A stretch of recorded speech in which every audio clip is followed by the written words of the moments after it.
Hi hello ಎಲ್ಲರಿಗೂ ನಮಸ್ಕಾರ. Welcome to our channel. ಇವತ್ತಿನ ವಿಡಿಯೋದಲ್ಲಿ ತುಂಬಾ ಬ್ಯೂಟಿಫುಲ್ ಆಗಿರುವಂಥ 2 ಏರ್ ಆಕ್ಸೆಸರೀಸ್ನ ತೋರಿಸ್ತಾ ಇದ್ದೀನಿ.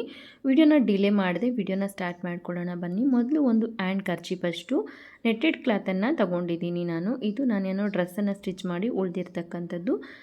ಕರೆಕ್ಟಾಗಿ ಒಂದು ಹ್ಯಾಂಡ್ ಕರ್ಚೀಫ್ ಅಷ್ಟಿದ್ರೆ ಸಾಕು. ಇನ್ ಕೇಸ್ ಇನ್ನು ಸ್ವಲ್ಪ ದೊಡ್ಡದಾಗಿದ್ದರೆ ಕೂಡ ಒಂದು ಸ್ವಲ್ಪ ದೊಡ್ಡ ಬೌ ಆಗುತ್ತೆ. ಸಣ್ಣದಾಗಿರುವ ಫ್ಯಾಬ್ರಿಕ್ ಆದರೆ ಸಣ್ಣದಾಗಿರುವಂಥ ಬೌ ಆದರೆ ರೆಡಿಯಾಗಿರುತ್ತೆ. ಇದರಲ್ಲಿ ಮೆಜರ್ಮೆಂಟ್ಸ್ ಬಗ್ಗೆ ತಲೆ ಆದರೆ ಕೆಡಿಸ್ಕೊಡೋದಿಲ್ಲ. ಮೊದಲು ನನ್ನ ಹತ್ರ ಇರುವಂಥ ಒಂದು ಪರ್ಲ್ಸ್ ನನ್ನ ಮಗಳು ಚೆಲ್ಲಾಕಿದ್ಲು, ಇದನ್ನೆಲ್ಲ ಸಪ್ರೇಟ್ ಮಾಡೋದು ಯಾರು ಅಂತ ಹೇಳ್ಬಿಟ್ಟು ಅದನ್ನೇ ಯೂಸ್ ಮಾಡ್ಕೊಳ್ತಾ ಇದ್ದೀನಿ. ಈಗ ಮಧ್ಯದಲ್ಲಿ ಟ್ರಯಾಂಗಲ್ ಶೇಪಲ್ಲಿ ನಾವು ಈ ಒಂದು ನೆಟ್ಟೆಡ್ ಫ್ಯಾಬ್ರಿಕ್ಕನ್ನು ಫೋಲ್ಡಿಂಗ್ ಮಾಡ್ಕೊಳ್ತಾ ಇದ್ದೀನಿ, ವಿಡಿಯೋನಲ್ಲಿ ತೋರಿಸ್ತಾ ಇರೋ ಥರ.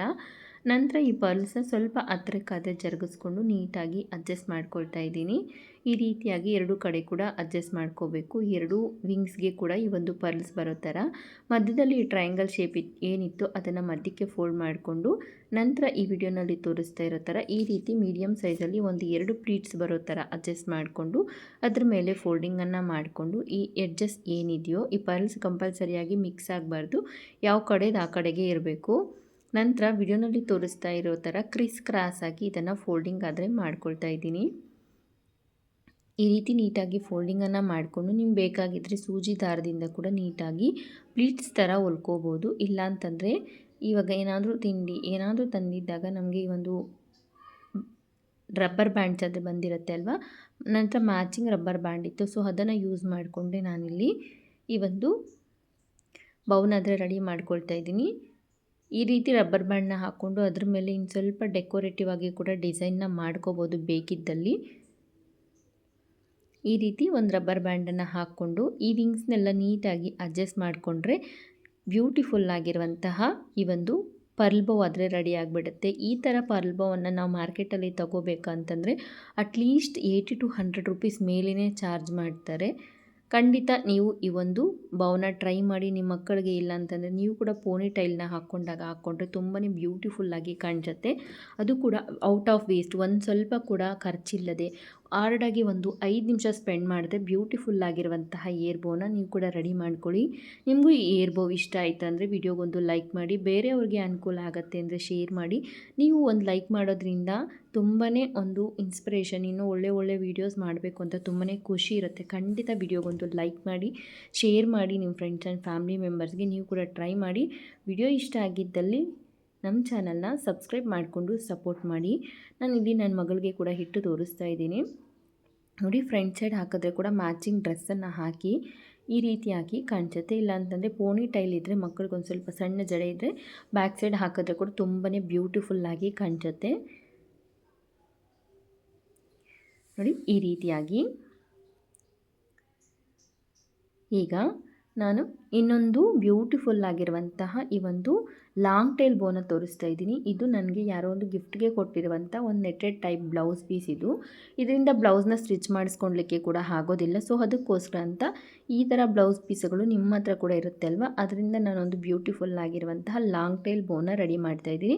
ನಿಮ್ಮ ಹತ್ರ ಈ ರೀತಿ ಫ್ಯಾಬ್ರಿಕ್ ಇಲ್ಲ ಅಂತಂದರೆ ಕೂಡ ನಾರ್ಮಲ್ ಸಿಲ್ಕ್ ಫ್ಯಾಬ್ರಿಕ್ ಇರುತ್ತೆ ಅಲ್ವಾ, ಅದರಲ್ಲಿ ಕೂಡ ಟ್ರೈ ಮಾಡ್ಕೋಬೋದು. ತುಂಬಾ ಬ್ಯೂಟಿಫುಲ್ ಆಗಿರುತ್ತೆ. ಈಗ ಈ ಒಂದು ಫ್ಯಾಬ್ರಿಕ್ನ ನೋಡಿ ಈ ರೀತಿಯಾಗಿ ಸ್ಕ್ವೇರ್ ಶೇಪ್ ಪೀಸಸ್ ಆಗಿ ಕಟ್ ಮಾಡ್ಕೊಳ್ತಾ ಇದ್ದೀನಿ. ಎರಡೂ ಕಡೆ 9 ಇಂಚು ಉದ್ದ 9 ಇಂಚು ಅಗಲ ಇರೋ ಥರ ನಾನು 2 ಪೀಸಸನ್ನು ಕಟ್ ಮಾಡ್ಕೊಳ್ತಾ ಇದ್ದೀನಿ. ನಿಮ್ಗೆ ಇನ್ ಕೇಸ್ ಇನ್ನು ಸ್ವಲ್ಪ ಸಣ್ಣ ಬೌ ಬೇಕು ಅಂದರೆ 8 ಇಂಟು 8, ಇನ್ನು ದೊಡ್ಡದು ಬೇಕು ಅಂದರೆ 10 ಇಂಟು 10 ಈ ರೀತಿಯಾಗಿ ಈಕ್ವಲ್ ಆಗಿ ಕಟ್ ಮಾಡ್ಕೊಳ್ಳಿ. ಒಂದು ಪೀಸ್ನ ಈ ರೀತಿಯಾಗಿ ಸೆಂಟ್ರಿಗೆ 2 ಫೋಲ್ಡಿಂಗ್ಸ್ ಬರೋ ಥರ ಫೋಲ್ಡಿಂಗನ್ನು ಮಾಡಿಕೊಂಡು ನಂತರ ಮಧ್ಯಕ್ಕೆ ಈ ರೀತಿಯಾಗಿ ಮತ್ತು ಫೋಲ್ಡಿಂಗನ್ನು ಮಾಡಿಕೊಂಡು ಸೂಜಿ ದಾರದ ಸಹಾಯದಿಂದ ಸಣ್ಣದಾಗಿ ಪ್ಲೀಟ್ಸ್ ಥರ ನಾವು ಸ್ಟಿಚ್ಚಿಂಗನ್ನು ಮಾಡ್ಕೋಬೇಕಾಗತ್ತೆ. ತುಂಬಾ ಬ್ಯೂಟಿಫುಲ್ ಆಗಿರುತ್ತೆ. ಖಂಡಿತ ನೀವು ಈ ಒಂದು ಲಾಂಗ್ ಟೈಲ್ ಬೌನ ಟ್ರೈ ಮಾಡಿ ನೋಡಿ. ಈಗ ಸೂಜಿಗೆ ದಾರಾನ ಸೇರಿಸ್ಕೊಂಡು ವಿಡಿಯೋನಲ್ಲಿ ತೋರಿಸ್ತಾ ಇರೋ ಥರ ಸಣ್ಣದಾಗಿ ಪ್ಲೀಟ್ಸನ್ನು ಮಾಡಿಕೊಂಡು ಇದನ್ನು ನಾನು ಇಲ್ಲಿ ಸ್ಟಿಚ್ ಮಾಡ್ಕೊಳ್ತಾ ಇದ್ದೀನಿ. ಹಾರ್ಡಾಗಿ ಒಂದು 5 ನಿಮಿಷ ಸ್ಪೆಂಡ್ ಮಾಡಿದ್ರೆ ಸಾಕು, ಈ ಒಂದು ಲಾಂಗ್ ಟೈಲ್ ಬೌ ಕೂಡ ರೆಡಿಯಾಗಿರುತ್ತೆ. ನಮ್ಮ ಚಾನಲಲ್ಲಿ ಇದೇ ಥರ ತುಂಬಾ ವೀಡಿಯೋಸ್ ಇದೆ, ಖಂಡಿತ ಒಂದ್ಸರಿ ಚೆಕ್ ಮಾಡಿ. ತುಂಬಾ ಜನ ವೀಡಿಯೋಸ್ ಆದರೆ ನೋಡ್ತಾ ಇಲ್ಲ, ಯಾರೂ ಲೈಕ್ ಮಾಡ್ತಾ ಇಲ್ಲ, ಸಬ್ಸ್ಕ್ರಿಪ್ಷನ್ ತೊಗೊಳ್ತಾ ಇಲ್ಲ. ಖಂಡಿತ ಲೈಕ್ ಮಾಡಿ, ಸಬ್ಸ್ಕ್ರೈಬನ್ನು ಮಾಡಿ, ಸಪೋರ್ಟ್ ಮಾಡಿ. ಈ ಥರ ಒಳ್ಳೆ ವೀಡಿಯೋಸ್ನ ಅಪ್ಲೋಡ್ ಮಾಡಿದಾಗ ನಿಮಗೆ ನೋಟಿಫಿಕೇಷನ್ ಖಂಡಿತ ಬೇಗನೆ ಸಿಗುತ್ತೆ. ನೀವು ಕೂಡ ಈ ಒಂದು ವಿಡಿಯೋನ ನೋಡಿ ಅನುಕೂಲ ಆಗುತ್ತೆ ಅಂತ ನಾನು ಕೇಳ್ಕೊಳ್ತಾ ಇದ್ದೀನಿ. ಈಗ ಇದನ್ನು ನಾಟ್ ಹಾಕ್ಕೊಂಡೆ. ಈಗ ಇದನ್ನೊಂದು ಪಕ್ಕದಲ್ಲಿ ಇಟ್ಕೊಂಡು ಟೇಲನ್ನು ರೆಡಿ ಮಾಡ್ಕೊಳ್ಳೋಣ. ಇನ್ನೊಂದು ಫ್ಯಾಬ್ರಿಕ್ ಏನಿದೆಯೋ 9 x 9 ನಾವು ಕಟ್ ಮಾಡ್ಕೊಂಡಿದ್ದೀವಲ್ವ, ಅದನ್ನು ನಾವಿವಾಗ ಟೇಲಾಗಿ ರೆಡಿ ಮಾಡ್ಕೊಳ್ಳೋಣ. ಬ್ಯೂಟಿಫುಲ್ ಆಗಿದೆ ಅಲ್ವಾ ಬೌ ಆದರೆ. ಈಗ ಟೈಲ್ಗೆ ನಾವೇನು ಫ್ಯಾಬ್ರಿಕ್ ಇನ್ನೊಂದು ಪೀಸ್ ಇಟ್ಕೊಂಡಿದ್ದೀವೋ ಅದನ್ನು ಟ್ರಯಾಂಗಲ್ ಶೇಪಲ್ಲಿ ಫೋಲ್ಡಿಂಗನ್ನು ಮಾಡ್ಕೊಳ್ತಾ ಇದ್ದೀನಿ. ಟ್ರಯಾಂಗಲ್ ಶೇಪಲ್ಲಿ ಫೋಲ್ಡಿಂಗನ್ನು ಮಾಡಿಕೊಂಡು ನಾರ್ಮಲಾಗಿ ನಾವೀಗ ಸೂಜಿ ದಾರದಿಂದ ಬೌನ ಯಾವ ಥರ ಸ್ಟಿಚ್ ಮಾಡಿಕೊಂಡ್ವೋ ಸೇಮ್ ಅದೇ ರೀತಿಯಾಗಿ ಮಧ್ಯದಲ್ಲಿ ಸಣ್ಣದಾಗಿ ನೋಡಿ ಈ ರೀತಿಯಾಗಿ ಸ್ವಲ್ಪ ಪ್ರೆಸ್ ಮಾಡ್ಕೊಳ್ಳಿ. ಒಂದು ಲೈನ್ ಥರ ಫಾರ್ಮ್ ಆಗುತ್ತೆ, ಈಸಿಯಾಗಿ ಸ್ಟಿಚ್ ಮಾಡ್ಕೋಬೋದು. ಈ ರೀತಿಯಾಗಿ ಚೆನ್ನಾಗಿ ಫ್ಯಾಬ್ರಿಕನ್ನು ಪ್ರೆಸ್ ಮಾಡಿಕೊಂಡು ಆ ಲೈನ್ ಎಲ್ಲಿ ಬೀಳುತ್ತೋ ಆ ಒಂದು ಲೈನ್ ಮೇಲೆ ಸೂಜಿ ದಾರದ ಸಹಾಯದಿಂದ ನಿಧಾನವಾಗಿ ಈ ರೀತಿಯಾದಂಥ ಪ್ಲೀಟ್ಸನ್ನು ಸಣ್ಣದಾಗಿ ನಾವೆಷ್ಟು ಸಣ್ಣದಾಗಿ ಈ ಒಂದು ಪ್ಲೀಟ್ಸ್ ಥರ ಸ್ಟಿಚ್ ಮಾಡ್ಕೊಳ್ತೀವೋ ಅಷ್ಟು ಬ್ಯೂಟಿಫುಲ್ ಆಗಿರುತ್ತೆ ಈ ಒಂದು ಟೈಲು ಮತ್ತು ಬೌ ಎರಡೂ ಕೂಡ. ಈ ಲಾಸ್ಟ್ವರೆಗೂ ಈ ರೀತಿಯಾಗಿ ಸ್ಟಿಚಸನ್ನು ಹಾಕ್ಕೊಂಡು ದಾರನ ಒಂದು ಕಡೆಗೆ ಗಟ್ಟಿಯಾಗಿ ಎಳ್ಕೊಂಡ್ರೆ ನಾವೇನು ಸ್ಟಿಚಸ್ ಹಾಕ್ಕೊಂಡಿದ್ದೀವೋ ಅದೆಲ್ಲ ಒಂದು ಹತ್ರ ಗ್ಯಾದರ್ ಆಗಿಬಿಡುತ್ತೆ. ನಂತರ ಈ ದಾರನ ಈ ರೀತಿಯಾಗಿ ಸುತ್ತಕೊಂಡು ಸೂಜಿ ಸಹಾಯದಿಂದ ಒಂದು ನಾಟನ್ನು ಹಾಕ್ಕೊಂಡ್ರೆ ಸ್ಟ್ರಾಂಗಾಗಿ ರೆಡಿ ಆಗಿಬಿಡುತ್ತೆ ಟೇಲು. ಇವಾಗ ನಾವು ಬೌ ಮತ್ತು ಟೇಲ್ ಎರಡನ್ನು ಕೂಡ ಯಾವ ಥರ ಅಟ್ಯಾಚ್ ಮಾಡ್ಕೋಬೋದು ಅಂತ ತೋರಿಸ್ಕೊಡ್ತಾ ಇದ್ದೀನಿ ನೋಡಿ.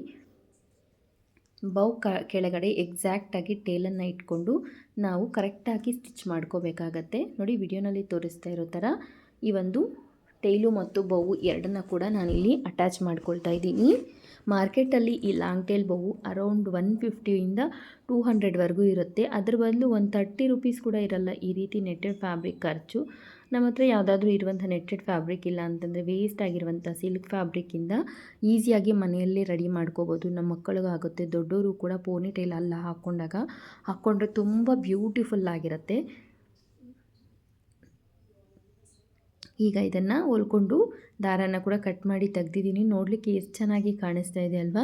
ಈಗ ಇದನ್ನು ಇನ್ನು ಸ್ವಲ್ಪ ಡಿಟೈಲಿಂಗಾಗಿ ಕಾಣಿಸ್ಲಿಕ್ಕೆ 1.5 ಇಂಚು ಅಗಲ 3 ಇಂಚು ಉದ್ದ ಇರೋ ಥರ ಒಂದು ಫ್ಯಾಬ್ರಿಕ್ ಪೀಸನ್ನು ಕಟ್ ಮಾಡಿಕೊಂಡು ವಿಡಿಯೋನಲ್ಲಿ ತೋರಿಸ್ತಾ ಇರೋ ಥರ ಈ ರೀತಿಯಾಗಿ ಇಟ್ಕೊಂಡು ಬ್ಯಾಕ್ ಸೈಡಲ್ಲಿ ನಾವು ಸೂಜಿ ದಾರ ಏನು ಇಟ್ಕೊಂಡಿದ್ದೀವೋ ಅದರಲ್ಲೇ ಗಟ್ಟಿಯಾಗಿ ಎಷ್ಟು ಉದ್ದ ಬೇಕೋ ಅಷ್ಟು ಉದ್ದವರೆಗೂ ಈ ರೀತಿಯಾಗಿ ನೀಟಾಗಿ ಫೋಲ್ಡಿಂಗನ್ನು ಮಾಡಿಕೊಂಡು ಅದರ ಮೇಲೆ ಸೂಜಿ ದಾರದ ಸಹಾಯದಿಂದ ನೀಟಾಗಿ ಹೊಲಿಗೆಗಳನ್ನು ಹಾಕ್ಕೊಬಿಡೋಣ.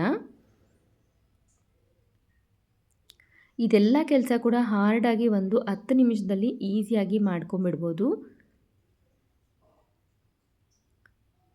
ಈಗ ಈ ರೀತಿಯಾಗಿ ಚೆನ್ನಾಗಿ ಹೊಲ್ಕೊಂಡು ದಾರನ ಕಟ್ ಮಾಡಿಕೊಂಡು ಇದನ್ನು ಇನ್ನು ಸ್ವಲ್ಪ ನಿಮಗೆ ಯಾವ ಥರ ಇಷ್ಟ ಇದ್ದರೆ ಒಂದು ಪರ್ಲ್ ಇರ್ಬೋದು, ಬೀಡ್ ಇರ್ಬೋದು, ನಿಮ್ಮ ಹತ್ರ ಏನು ಅನುಕೂಲ ಇಲ್ಲ ಅಂತಂದರೆ ಬಾಲ್ ಚೈನ್ ಇರ್ಬೋದು, ಯಾವುದಿದ್ರೆ ಅದರ ಸಹಾಯದಿಂದ ಇನ್ನು ಸ್ವಲ್ಪ ಈ ಒಂದು ಬೌನ ಹೈಲೈಟ್ ಮಾಡ್ಕೊಳ್ಳೋಣ. ನೋಡಿ ಈಗ ನನ್ನ ಹತ್ರ ಒಂದು ಬೀಡ್ ಇದೆ, ಕುಚ್ಚು ಹಾಕ್ತಾರಲ್ವ ಈ ಒಂದು ಬೀಡು, ಇದನ್ನು ನಾನಿಲ್ಲಿ ಮೇಲ್ಗಡೆ ಸ್ಟಿಚ್ ಮಾಡ್ಕೊಳ್ತಾ ಇದ್ದೀನಿ. ಇಲ್ಲ ಅಂತಂದರೆ ಗಮ್ಮಿಂದ ಕೂಡ ಅಂಟಿಸ್ಕೋಬೋದು. ನಾವು ಸ್ಟಿಚ್ ಮಾಡ್ಕೊಳ್ಳೋದ್ರಿಂದ ತುಂಬಾ ದಿನ ಕಾಲ ಸ್ಟ್ರಾಂಗ್ ಆಗಿರುತ್ತೆ, ವಾಶ್ ಮಾಡಿದ್ರೆ ಕೂಡ ಏನೂ ಆಗೋದಿಲ್ಲ. ಈ ರೀತಿಯಾಗಿ ಸ್ಟಿಚ್ಚನ್ನು ಹಾಕ್ಕೊಬಿಡ್ತಾ ಇದ್ದೀನಿ. ಆಲ್ಮೋಸ್ಟ್ ಈ ಒಂದು ಬೌ ಆದರೆ ರೆಡಿ ಆಗೋಯಿತು. ಇನ್ನು ಈ ಒಂದು ಸ್ಟಿಚಿಂಗನ್ನು ಮಾಡ್ಕೊಂಡ್ಮೇಲೆ ಬ್ಯಾಕ್ ಸೈಡು ನಮಗೆ ಏರ್ ಬ್ಯಾಂಡ್ನ ಕೂಡ ಅಟ್ಯಾಚ್ ಮಾಡ್ಕೋಬೋದು. ಈ ಒಂದು ಏರ್ ಬ್ಯಾಂಡ್ ಏನಾದರೂ ಅಟ್ಯಾಚ್ ಮಾಡ್ಕೋಬೇಕಂತಂದರೆ ಮಧ್ಯದಲ್ಲಿ ನಾವು 3 ಇಂಚಸ್ ಉದ್ದ 1.5 ಇಂಚು ಅಗಲ ಇರುವ ಪೀಸ್ ಏನು ಸ್ಟಿಚ್ ಮಾಡ್ಕೊಂಡ್ವೋ ಆ ಪೀಸನ್ನು ಸ್ಟಿಚ್ ಮಾಡ್ಕೊಳ್ಳೋವಾಗಲೇ ಏರ್ ಬ್ಯಾಂಡನ್ನು ಅದ್ರ ಒಳಗಡೆ ಸೇರಿಸ್ಕೊಂಡು ಸ್ಟಿಚಿಂಗನ್ನು ಹಾಕ್ಕೊಬಿಡಬೇಕು. ಇಲ್ಲ ಅಂತಂದರೆ ಈ ರೀತಿಯಾದಂತೆ ಅಲಿಗೇಟರ್ ಕ್ಲಿಪ್ಪು, ಇಲ್ಲಾಂದರೆ air pin, tick tack clip ನಿಮ್ಮ ಹತ್ರ ಯಾವುದು ಅವೈಲೇಬಿಲಿಟಿ ಇದೆ ಅದನ್ನು ಯೂಸ್ ಮಾಡಿಕೊಂಡು ನಾವು ರೆಡಿ ಮಾಡ್ಕೋಬೋದು. ಖಂಡಿತ ನಿಮಗೂ ಕೂಡ ಈ ಬೌ ಇಷ್ಟ ಆಗಿದೆ ಅಂತ ಅಂದ್ಕೊಳ್ತಾ ಇದ್ದೀನಿ. ವಿಡಿಯೋ ಇಷ್ಟ ಆಗಿದ್ದಲ್ಲಿ ಲೈಕ್ ಮಾಡಿ, ನಿಮ್ಮ ಫ್ರೆಂಡ್ಸ್ ಆ್ಯಂಡ್ ಫ್ಯಾಮಿಲಿ ಮೆಂಬರ್ಸ್ಗೆ ಕೂಡ ಶೇರ್ ಮಾಡಿ. ಬೌ ಯಾವ ಥರ ಇದೆ ಅಂತ ಕೂಡ ಕಾಮೆಂಟ್ ಮಾಡಿ. ಇದನ್ನು ವೇರ್ ಮಾಡಿಕೊಂಡ್ರೆ ಕೂಡ ನಾವು ತುಂಬ ಅಂದರೆ ತುಂಬಾ ಬ್ಯೂಟಿಫುಲ್ಲಾಗಿ ಕಾಣಿಸುತ್ತೆ. ಖಂಡಿತ ನೀವು ಇದನ್ನು ಟ್ರೈ ಮಾಡಿ. ನಿಮ್ಮ ಜಡೆಗೆ ಪೋನಿ ಟೈಲ್ನ ಹಾಕ್ಕೊಂಡು ಈ ರೀತಿಯಾಗಿ ಟ್ರೈ ಮಾಡಿ.